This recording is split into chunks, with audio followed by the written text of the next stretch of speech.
Okay everybody, this is my beer after just over a week, and as you can hear it's stopped bubbling, which means it's ready to be transferred from this, which is the primary fermentation vessel, over to the pressure barrel, which is...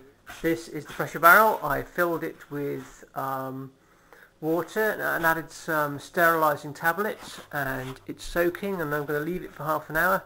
And I've got all the other bits and pieces of equipment. There's the siphon, there's the siphon tube, all soaking, ready to be transferred. So that... I'm going to take the primary fermentation vessel and put it over here. It's a little on the heavy side, so you might hear a few grunts. Yes, it's heavy. Here we go.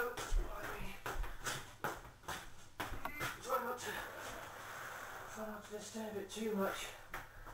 Now I'm going to finish cleaning out the pressure barrels. It's been soaking with sterilising solution for about 30 minutes. A bit longer actually. So I'm just going to put my rubber gloves on, because the sterilising solution is wreck your hands basically if you're not careful. And it's filled right to the top. And I'm just going to drain it all through. Make sure all the bits and pieces stay clean. From there. Keep them. Now I need to flush it through with lots of cold water.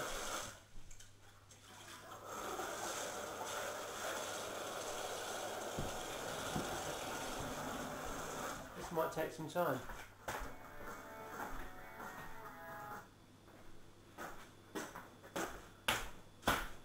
Right, we're getting towards the end of finishing off rinsing through. Just a few more containers of water, I think, and that will see it clean. So we don't want sterilising solution in the container, because that basically kills off the beer yeast, and that will stop converting our sugar to alcohol. As you can see, I've changed pinny. I haven't got my sister's pinny on anymore. This is Joy's pinny, so keeping up the theme there of cross-dressing with pinnies.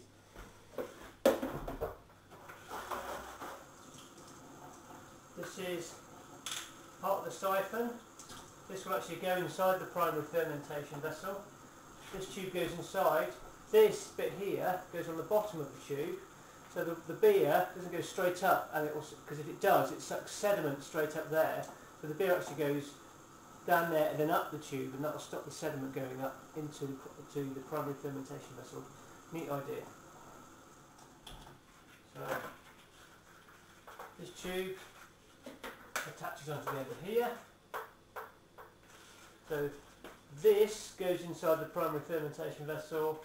This is the tap, and we just draw a bit off, and then this goes into here, and the beer goes from through this pipe into here and then filled up here. You can see now we've got the primary fermentation vessel here, and then that's the beer is going to siphon from here down into here.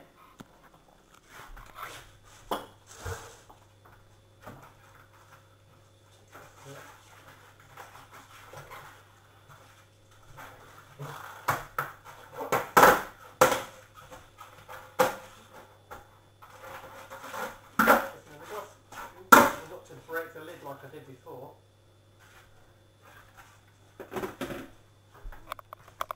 Have a look at this.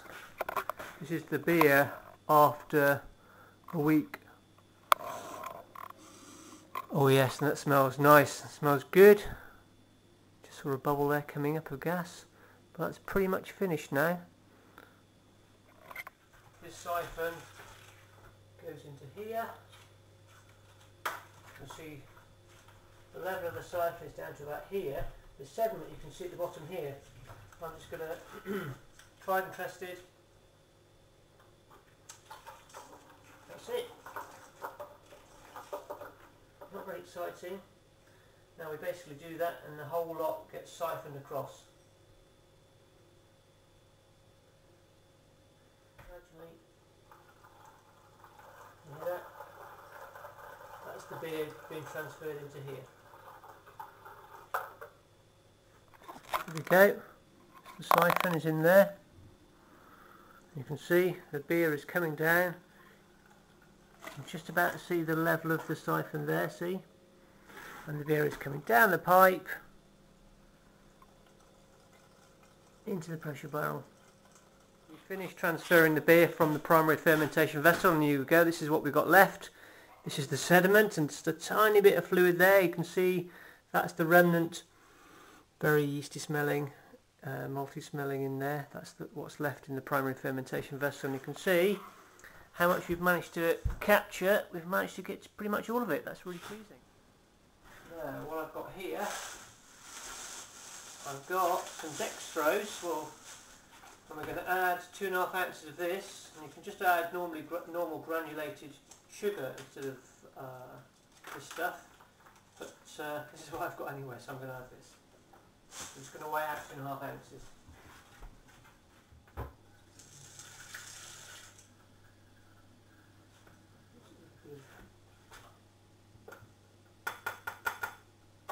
So I'm going to mix it up with a little bit of the beer. I'll add it that way.